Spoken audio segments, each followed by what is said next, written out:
نعم. ما يقول المآسي التي يمر بها إخواننا في فلسطين. نعم.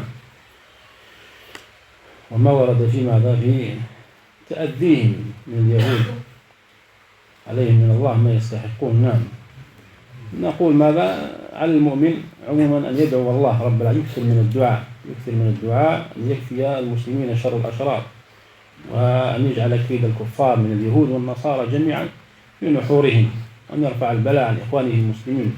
لابد أن يذكرهم في كل وقت يستطيع ذلك، متى ما ذكرهم يدعو لهم ولا يتوقف عن الدعاء، وهو من أعظم أسباب رفع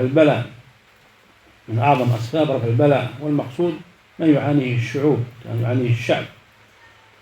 وماذا بعض الجماعات للأسف نعم يورطون شعوبهم ربما في مآسي، هم يتحملون مسؤولية هذه الأشياء، لهم نسبة من المسؤولية. فإن الجهاد له ضوابط، يقول العلماء الجهاد له ضوابط، وهذه المفاسد المترتبة على مثل هذه الأفعال نعم هذه مسؤولون عنها. نعم. الجهاد له ضوابط، وينبغي أن يكون تحت راية الإمام ويفتي به. الجهاد من يفتي به؟ يفتي به الأئمة والعلماء المجتهدون، ما يفتي به كل أحد. والنكاية في العدو إذا كانت تعود على المسلمين بالضرر هذه لا تجوز، يقول العلماء لا تجوز النكاية في العدو إذا كان يعود بالضرر على المسلمين. مثل هذه الأضرار كيف تكون ماذا مأذون بها ومشروعة، والله المستعان. نعم. وهذه الأحزاب والجماعات كثيرا ما تورط المسلمين في أعمال في مصائب، والله المستعان. نعم. اليهود مفسدون في الأرض وهذا معروف، وموالاة المؤمنين واجبة، والدعاء للمؤمنين نحن نقول واجب، لكن أيضا الأعمال التي تؤدي إلى الشر هذه ينبغي ماذا الحذر منها، والله المستعان. وهناك من يتربص بالمسلمين عموما، وربما يستغلون مثل الأحداث لسب فلان، ربما يسبون أهل السنة ويسبون العلماء، هذا من البغي والظلم. العلماء يتكلمون ماذا بمقتضى ما تدل عليه الشريعة، والجهاد من شعائر الإسلام، لكن لا بد له من ضوابط، الذي يفتي به هم أهل العلم الراسخون. نعم. والله المستعان. المهم ماذا الإنسان عليه أن يكثر من الدعاء لإخوانه.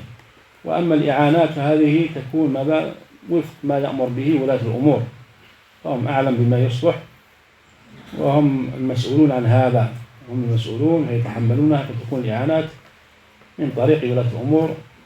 وأسأل الله رب العالمين أن يكفي المسلمين شر اليهود والنصارى، وأن يجعل كيدهم في نحرهم، وأن يحصيهم عددا ولا يترك منهم أحدا، والله المستعان. وهذا أيضا ماذا يتذكر به الإنسان فضل نعمة الله عليه، وما نحن فيه من الرخاء ومن الأمن، هذه نعمة علينا أن نشكر نعمة الله علينا.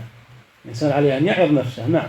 هم إخواننا وابتلوا بهذا الشر، نسأل الله يرفع عنهم، ولكن كذلك المنعمون عليهم ماذا أن يتعظوا، إن استطاعوا أن يدفعوا هذا البلاء وهذا الشر عن إخوانهم وجب.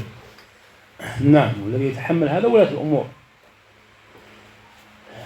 لكن الإنسان نقول كذلك عليه أن يتذكر ماذا النعم التي هو فيها، فلا يبدل نعمة الله كفرا، ولا يتسبب ماذا في ذهاب النعم، والله المستعان.